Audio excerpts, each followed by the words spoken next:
August 23, 1942, 4 p.m.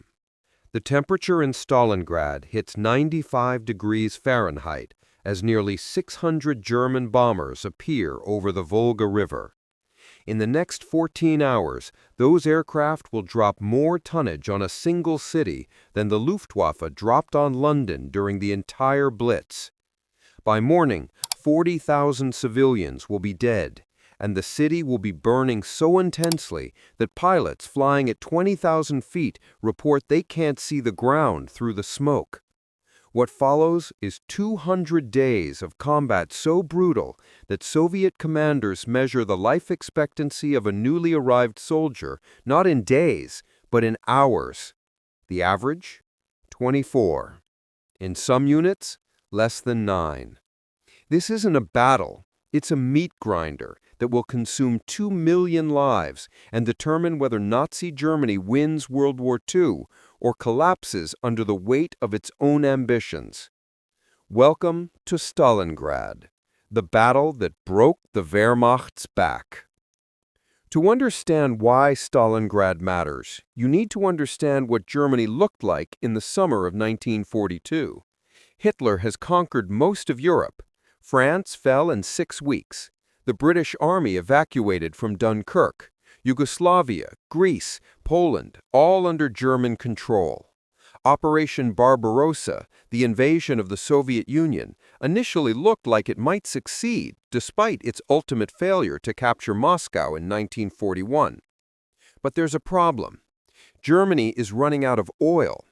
The Panzer divisions, the Luftwaffe, the entire mechanized war machine that gave the Wehrmacht its edge, all of it runs on petroleum. And Germany doesn't have nearly enough. Romanian oil fields provide some supply, but it's not sufficient for the scale of operations Germany needs to maintain. So Hitler looks at a map and sees the Caucasus oil fields near Baku in southern Russia. These fields produce about 80% of Soviet oil. Capture them, and Germany solves its fuel crisis while simultaneously crippling the Red Army. It's strategic logic, solid on paper. The problem is how to get there. The direct route runs through southern Russia, crossing open steppe country where German armor should excel. But the left flank of any advance toward the Caucasus is exposed to Soviet forces operating along the Volga River. As long as the Soviets control the Volga, they can threaten any German thrust south. Stalingrad sits on the western bank of the Volga. It's an industrial city of about 400,000 people, stretched along the river for nearly 30 miles. The city produces tractors, tanks, munitions. It's a transportation hub where rail lines meet the river, and it carries the name of Joseph Stalin himself, originally called Tsaritsyn, renamed in 1925 to honor Stalin's role in its defense during the Russian Civil War. Hitler's plan, codenamed Fall Blau, Case Blue, calls for Army Group South to split into 2 forces. Army Group A drives toward the Caucasus oil fields. Army Group B protects the northern flank and captures Stalingrad, securing the Volga. Simple enough in concept. But Hitler makes a decision that will haunt the entire campaign. Instead of prioritizing one objective, he insists on achieving both simultaneously. Resources get divided. The 4th Panzer Division initially moves south toward the Caucasus, then gets redirected north toward Stalingrad, then south again. Fuel supplies become strained. Units that should concentrate their power get spread across hundreds of miles of front. General Friedrich Paulus commands the 6th Army, the main force tasked with taking Stalingrad. Paulus is 51 years old, a staff officer by background, methodical and precise. He's never independently commanded an army in combat before this campaign. His reputation is solid, but he's not the kind of aggressive, instinctive battlefield commander who thrives in fluid situations. The 6th Army is one of Germany's finest formations. At full strength, it numbers about 270,000 men, with 500 tanks and 7,000 artillery pieces. These aren't green recruits. Many of these soldiers fought through Poland, France, and the first year in Russia. They have experience, confidence, and the best equipment Germany can provide. Opposing them is General Vasily Chuikov's 62nd Army, reinforced by elements of the 64th Army. Soviet forces around Stalingrad in late summer 1942 are in rough shape, under-equipped, poorly supplied, reeling from months of German advances. Stalin has issued Order Number 227, better known as Not One Step Back. The order eliminates retreat as an option. Soldiers who fall back without orders face NKVD blocking detachments positioned behind the lines with orders to shoot anyone retreating. Commanders who lose ground face court-martial and execution. It's a brutal policy, but Stalin isn't interested in morale. He's interested in stopping the German advance by any means necessary. The German assault begins in earnest in late August, after that devastating aerial bombardment. The Luftwaffe drops incendiary bombs that turn Stalingrad into an inferno. Wooden buildings ignite instantly. Oil storage tanks rupture and burn. The Volga River reflects the flames, and the smoke rises so thick that it turns day into twilight. German forces push into the city from the west and northwest. The plan is straightforward: drive to the Volga, split the Soviet defenders, and capture the city in sections. Paulus expects resistance, but he anticipates the same pattern as earlier urban battles: a few days of hard fighting, then Soviet collapse. It doesn't work that way. The Soviets refuse to break. More importantly, the destruction of the city creates terrain that favors defenders. Stalingrad becomes a landscape of rubble, craters, and burned-out buildings. Every block a potential fortress, every pile of debris a defensive position. Chuikov adapts his tactics to exploit this. He deploys his forces in small, heavily armed groups, usually 10 to 50 men, and positions them deep inside the German advance. When German units push forward, they find themselves taking fire from positions they thought they'd already cleared. Soviet soldiers hide in basements, appear from sewers, occupy upper floors of ruined buildings overlooking German routes. The Germans call this Rattenkrieg, rat warfare. Combat at distances measured in meters, not kilometers. Battles for single buildings that last days or weeks. Both sides fight with rifles, grenades, bayonets, entrenching tools, knives, whatever works in the chaos of close-quarters urban combat. One tactic Chuikov emphasizes is hugging the Germans. Soviet positions stay as close to German lines as possible, sometimes separated by a single wall or floor. This negates German advantages in artillery and air support. The Luftwaffe can't bomb Soviet positions without hitting their own troops. German artillery can't fire without risking friendly casualties. Fighting becomes intimate and vicious. Consider the Pavlov's House battle. It's actually an apartment building, designated as House 60 on military maps. In late September, a Soviet platoon led by Yakov Pavlov occupies the building and fortifies it. The position overlooks a key square that German forces need to cross to advance toward the Volga. Pavlov's garrison numbers about 30 men. They knock holes through walls to create internal passages, plant mines around the building's perimeter, position machine guns to cover approaches. For 58 days, this single building holds against repeated German assaults. The Germans throw tanks, infantry, airstrikes at it. The building gets pulverized, but the defenders survive in the basement and lower floors, emerging to fire on German units trying to cross the square. Chuikov later claims, probably with some exaggeration, that the Germans lost more men trying to take Pavlov's house than they lost conquering the entire country of France.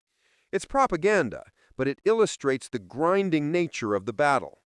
Progress gets measured not in miles, but in city blocks. A successful day means capturing 1 or 2 buildings. The Germans do make progress through September and October. They capture most of the city's southern districts. They reach the Volga in multiple places, splitting Soviet forces into isolated pockets. By mid-October, the Sixth Army controls about 90% of Stalingrad. But that last 10% won't fall. Soviet defenders cling to narrow strips of riverbank, supplied by boats crossing the Volga at night. The Luftwaffe controls the skies during daylight, so all resupply happens after dark. Small boats and rafts ferrying ammunition, food, reinforcements across the river under German fire. It's desperate, costly logistics, but it keeps the defense alive. 3 locations become particularly critical. The Mamayev Kurgan, a hill in the center of the city that provides observation over the entire battlefield. Whoever controls the Kurgan can direct artillery fire across Stalingrad. The position changes hands repeatedly, sometimes multiple times in a single day. The soil becomes so mixed with metal fragments from explosions that, according to reports, grass won't grow there for years after the war. Second, the factory district in northern Stalingrad. 3 massive industrial complexes called the Red October Steel Factory, the Batakati Gun Factory, and the Dzerzhinsky Tractor Factory. These facilities sprawl across acres, filled with workshops, warehouses, half-finished buildings, railway spurs, machinery. Fighting inside the factories becomes surreal. Combat among blast furnaces and assembly lines, snipers positioned in rafters, machine gun nests behind tractors. Third, the ferry crossings on the Volga. German forces focus enormous efforts at reaching the river to cut off Soviet supply lines. They succeed in several places, but Soviet troops counterattack repeatedly to maintain at least some access to the water. The intensity of combat in October reaches a level that's hard to comprehend. On October 14th, the Germans launched their strongest assault of the entire battle. 90,000 men, supported by 2,000 artillery pieces and 300 aircraft. The objective is to capture the factory district and reach the Volga along the entire northern section of the city. The bombardment starts at dawn. Soviet defenders report that the noise makes verbal communication impossible. Men resort to hand signals because they can't hear shouting. Buildings collapse. Entire city blocks disappear under shell fire. The 62nd Army's headquarters, located in a bunker near the river, takes direct hits that bury staff officers under rubble. German infantry advance behind the barrage. They push into the Red October factory, fighting from building to building, room to room. Soviet defenders retreat slowly, exacting maximum casualties for every meter of ground. By nightfall, German forces reach the Volga in 2 places, splitting Soviet positions into 3 isolated pockets. For the next few days, the situation looks hopeless for the Soviets. The ferry crossings come under direct German fire. Chuikov's headquarters nearly gets overrun. Reinforcements crossing the river suffer appalling casualties, entire battalions losing 50 to 70% of their strength before they even reach defensive positions. But the Germans can't finish it. Every time they clear a building, Soviet troops reoccupy it at night.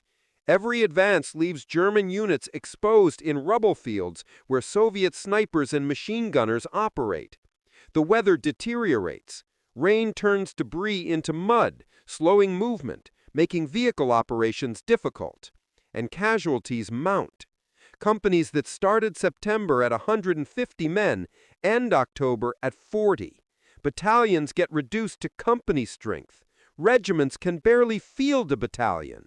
The Sixth Army receives reinforcements, but they're increasingly low quality. Older men, rear echelon troops pressed into infantry roles, Luftwaffe ground crew turned into combat soldiers. These replacements don't have the training or experience of the original formations. Officers start reporting nervous exhaustion, what we'd now call combat fatigue or PTSD. Men who've been fighting continuously for 2 months without relief show signs of psychological breakdown. Medical evacuations for mental health issues increase. Paulus requests relief for his exhausted divisions, but Hitler insists the assault continue. What the Germans don't fully grasp is that while they're grinding themselves down inside Stalingrad, the Soviets are preparing a counteroffensive. It's codenamed Operation Uranus, and it's been in planning since September. The architect is General Georgy Zhukov, arguably the Soviet Union's best military commander. Zhukov sees the German position clearly. The Sixth Army is committed to urban combat inside Stalingrad, fixed in place, unable to maneuver. The flanks of the German position extend for hundreds of miles, held by Romanian, Italian, and Hungarian armies, Germany's allies, equipped with inferior weapons and less motivated than German troops. Zhukov's plan is elegant. Concentrate Soviet armor and infantry north and south of Stalingrad. Punch through the weak Romanian positions on both flanks. Encircle the Sixth Army by meeting west of the city, cutting it off from supply and reinforcement. The Soviets assemble a massive force, over 1 million men, 13,500 artillery pieces, 900 tanks, 1,100 aircraft. They do this in secrecy, using radio silence, moving at night, positioning forces in assembly areas hidden from German reconnaissance. It's an impressive feat of operational deception. November 19, 1942, 7:30 a.m. Soviet artillery opens fire along the northern flank of the German position. The barrage lasts 80 minutes, targeting Romanian positions held by the 3rd Romanian Army. Then Soviet armor rolls forward, T-34 tanks, which outclass most German and Romanian equipment in the southern theater. The Romanian lines collapse within hours. Some units fight hard, but most break under the weight of the assault. By late afternoon, Soviet tank columns are driving deep into the German rear, overrunning supply depots, headquarters, artillery positions. November 20th. The southern pincer launches from positions south of Stalingrad, hitting the 4th Romanian Army. Same result: breakthrough, exploitation, rapid advance westward. November 23rd. Soviet forces meet near the town of Kalach on the Don, about 60 miles west of Stalingrad. The encirclement is complete. The entire Sixth Army, roughly 250,000 men, is trapped inside a pocket measuring about 30 miles east to west and 20 miles north to south. Paulus immediately recognizes the danger. He requests permission to break out westward while there's still time, before the Soviet ring solidifies. The Sixth Army still has fuel, ammunition, functioning vehicles. A coordinated breakout could work, though it would mean abandoning equipment and accepting heavy casualties. Hitler refuses. He orders the Sixth Army to hold Stalingrad, promising resupply by air and a relief operation to break the encirclement from outside. Hermann Göring, commander of the Luftwaffe, personally assures Hitler that air transport can deliver 500 tons of supplies daily, the minimum required to sustain the trapped army. It's a catastrophic decision. The Luftwaffe doesn't have the transport capacity to deliver 500 tons per day, especially in winter conditions with Soviet fighters contesting the airspace. The nearest German airfields sit 200 miles away. Transport planes, mostly Junkers U-52s, are slow, vulnerable, and available in limited numbers. In practice, the Luftwaffe averages about 100 tons per day, sometimes less. The Sixth Army needs food, ammunition, fuel, medical supplies, winter clothing. What arrives is a fraction of requirements. Men go on half rations, then quarter rations. Fuel gets reserved for essential operations only. Artillery fires limited rounds per day. Tanks become immobile pillboxes. Meanwhile, the relief effort begins. Army Group Don, commanded by Field Marshal Erich von Manstein, one of Germany's best commanders, assembles a strike force to break through to Stalingrad. The main element is the 4th Panzer Army under General Hermann Hoth, including the 6th Panzer Division, which is relatively fresh and well-equipped. Operation Winter Storm launches December 12th. German armor drives northeast toward Stalingrad, initially making good progress. They punch through Soviet defensive lines, advancing about 50 miles in 4 days. By December 19th, they're within 30 miles of the pocket. This is the critical moment. If the 6th Army breaks out to meet the relief force, they might escape. Manstein sends messages urging Paulus to begin the breakout operation, codenamed Thunderclap. But Paulus hesitates. Hitler's orders forbid abandoning Stalingrad. Paulus lacks the fuel and supplies for a full-scale breakout. His troops are weakened by malnutrition and cold. He worries about the wounded, over 20,000 casualties who can't walk. While Paulus delays, the Soviets counterattack. They hit the Italian 8th Army northwest of the pocket, breaking through and threatening to encircle the relief force itself. Manstein has to divert units to contain that crisis. The relief effort stalls, then retreats. By Christmas, the 4th Panzer Army has fallen back to its starting positions. The 6th Army is abandoned. What follows is 2 months of slow death. Winter in southern Russia is cold, but not as extreme as further north. Temperatures typically range from 10 to 30 degrees Fahrenheit, occasionally dropping lower. The problem isn't just the cold, it's that German soldiers don't have adequate winter clothing. The supply situation is so dire that winter coats, boots, and gloves never reach most troops. Frostbite becomes epidemic. Men wrap their feet in newspaper, scavenge clothing from dead Russians, huddle around small fires that provide minimal warmth.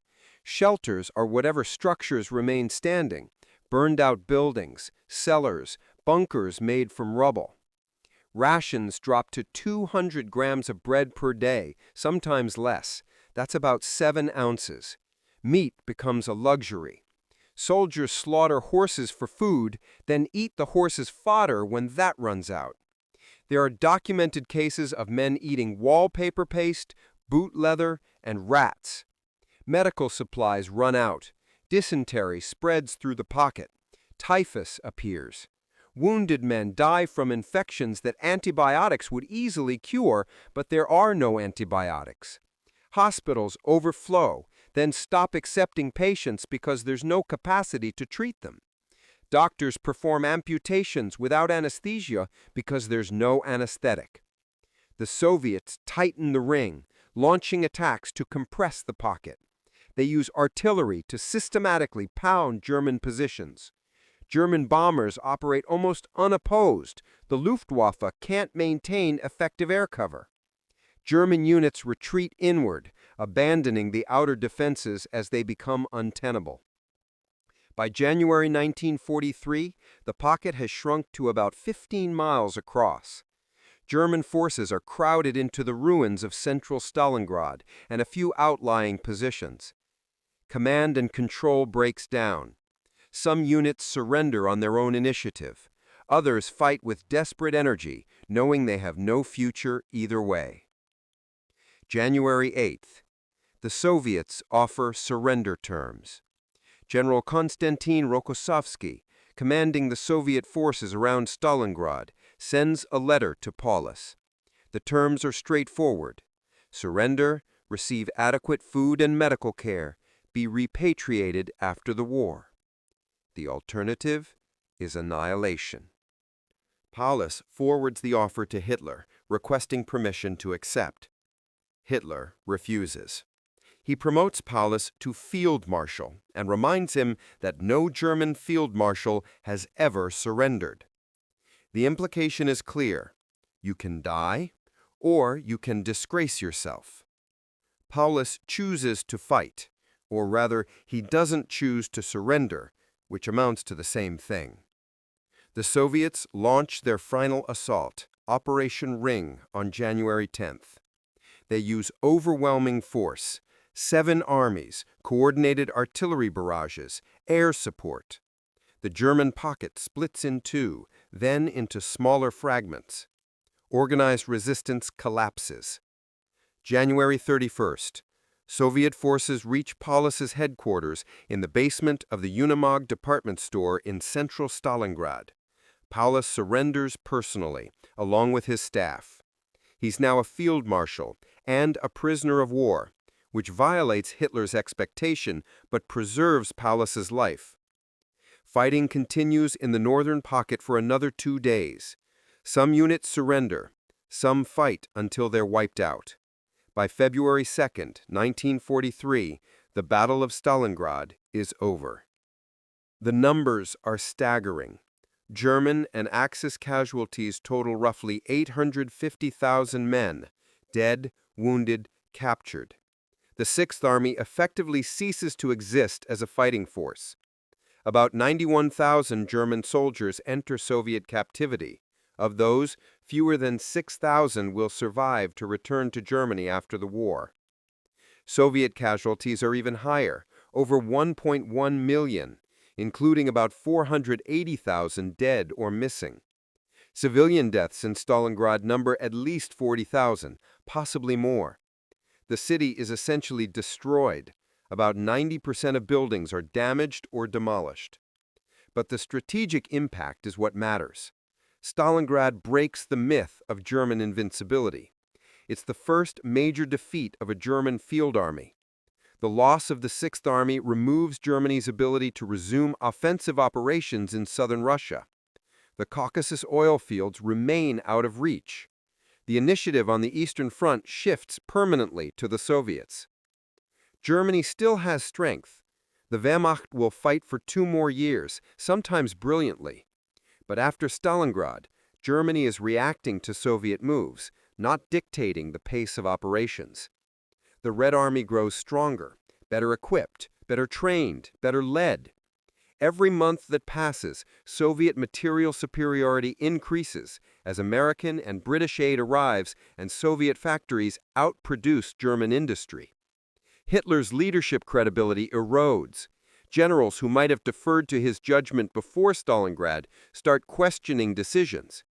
The German high command becomes increasingly dysfunctional, with Hitler micromanaging operations from his headquarters in East Prussia, far from the front. Paulus spends the rest of the war in Soviet captivity. Interestingly, he eventually joins the National Committee for a Free Germany, a Soviet-sponsored organization of German POWs who oppose Hitler. After the war, he lives in East Germany until his death in 1957. His reputation is complicated. A competent staff officer who found himself in an impossible situation and made the least bad choices available. Chuikov survives and goes on to command the 8th Guards Army in subsequent operations, including the final assault on Berlin in 1945.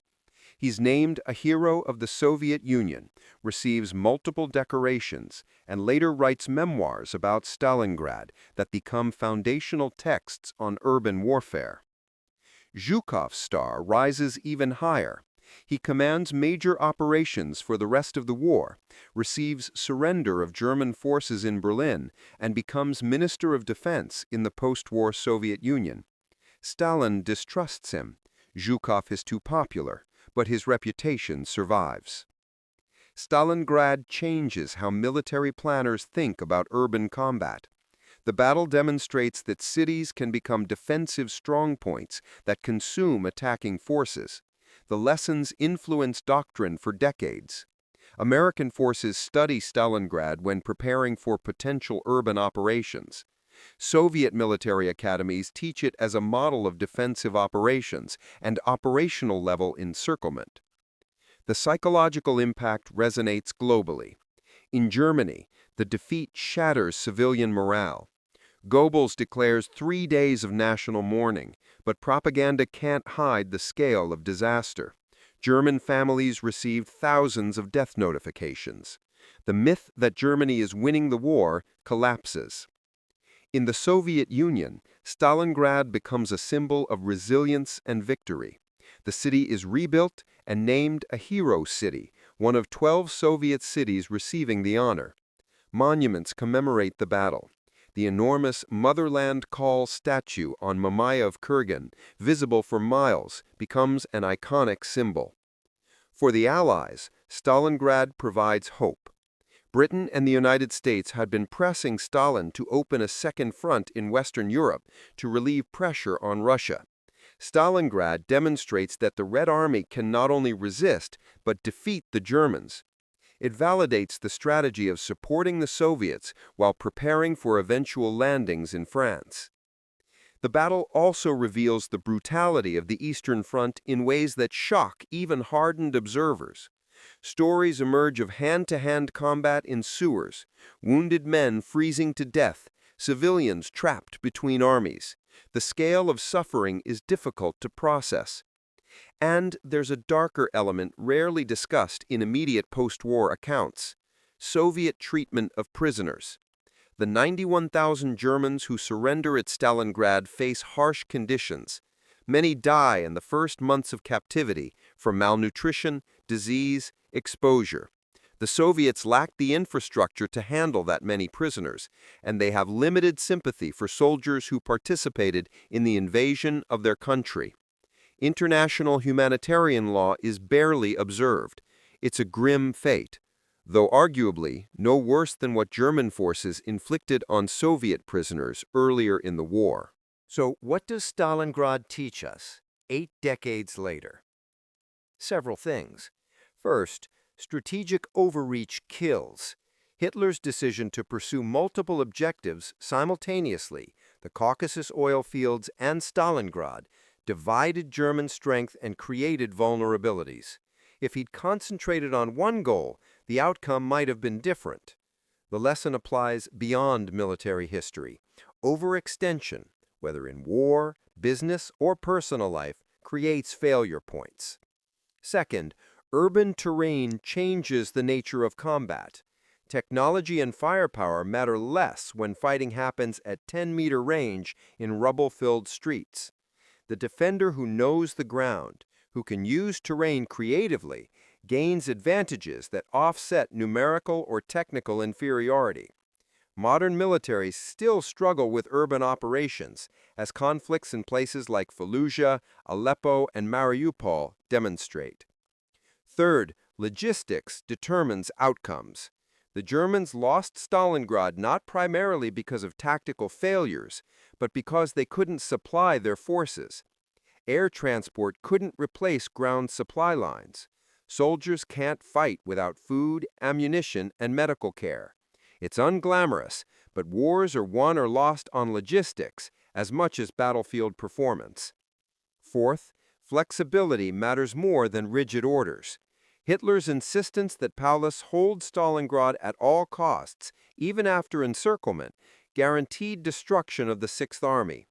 A more flexible approach, authorizing breakout or withdrawal when the situation changed, might have saved hundreds of thousands of lives and preserved a capable force for future operations. Fifth, never underestimate an opponent. German planning assumed the Soviets were disorganized, poorly led, and incapable of large-scale offensive operations. That assumption proved catastrophically wrong. The Red Army learned from its defeats in 1941 and 1942, adapted its tactics, and developed the capability to execute complex multi-army operations like Uranus. Dismissing your opponent's potential for growth and learning is dangerous. And finally, human endurance has limits, but those limits are higher than most people imagine. The soldiers on both sides at Stalingrad, German, Soviet, Romanian, endured conditions that seem unbearable. They fought in ruins, starved, froze, watched friends die, and kept functioning. It's both inspiring and horrifying. It reveals something about human capacity for survival and sacrifice, but also about the terrible costs of ideological conflicts that reduce individuals to expendable resources. Today, Stalingrad is called Volgograd, renamed in 1961 during Khrushchev's de-Stalinization campaign, though the city reverts to Stalingrad for commemorations on certain days. The battle site is a mix of memorials, museums, and rebuilt city. You can visit Pavlov's house, which has been preserved as a memorial. You can climb Mamayev Kurgan to see the Motherland Calls statue. You can walk streets where soldiers fought for every building. Veterans from both sides have returned over the years for commemorations. There are photographs of elderly German and Soviet soldiers meeting at battle sites, shaking hands, sharing memories. It's a powerful image, former enemies recognizing their shared experience of surviving something almost incomprehensible. The battle remains one of the largest and bloodiest in human history. More people died at Stalingrad than the United States lost in the entire Second World War. The fighting lasted longer than most American wars. The scale is difficult for modern audiences to grasp. But it's worth understanding, because Stalingrad is a hinge point. Before Stalingrad, Germany might conceivably win the war. After Stalingrad, the trajectory is clear. The Nazis will lose. It's not immediate. 2 more years of fighting remain, but the outcome is no longer in doubt. That single city on the Volga River becomes the place where the Third Reich's eastern ambitions die, not through a single dramatic moment, but through attrition, through grinding urban combat, through the accumulation of casualties that Germany can't replace, and battles that drain resources faster than they can be replenished. Which brings us back to that afternoon in August 1942, when the first bombs fall on Stalingrad. The people in that city, the soldiers in those units, don't know they're about to participate in one of history's pivotal battles. They know they're facing immediate danger, fire, explosions, enemy forces. They respond to what's in front of them. Most battles are experienced that way, not as grand strategic turning points, but as immediate, personal struggles to survive and complete the mission. It's only later, looking back, that patterns become clear. The German soldiers who marched into Stalingrad in September 1942 expected another victory. They'd won so many already. Why would this be different? The Soviet soldiers defending the rubble had no guarantee they'd survive the day, much less win the battle. But they fought anyway, because the alternative was unacceptable. Thousands of small decisions, tactical engagements, individual acts of courage or desperation accumulate into something larger. A sergeant occupies an apartment building and holds it for 2 months. A general designs an encirclement plan that works. A dictator makes catastrophic strategic errors. A field marshal follows orders, even when he knows they're wrong. And the result is Stalingrad, a city destroyed, 1 million casualties, a turning point in the largest conflict in human history. So here's the question. Knowing what we know now about the cost and outcome, what would you have done differently if you'd been making decisions in 1942? It's easy to judge from 8 decades of hindsight. It's much harder to choose wisely when you're in the middle of chaos with incomplete information and enormous pressure. Leave your thoughts in the comments, and if you found this deep dive into Stalingrad valuable, hit that subscribe button. We explore military history with this level of detail every week. Thanks for watching.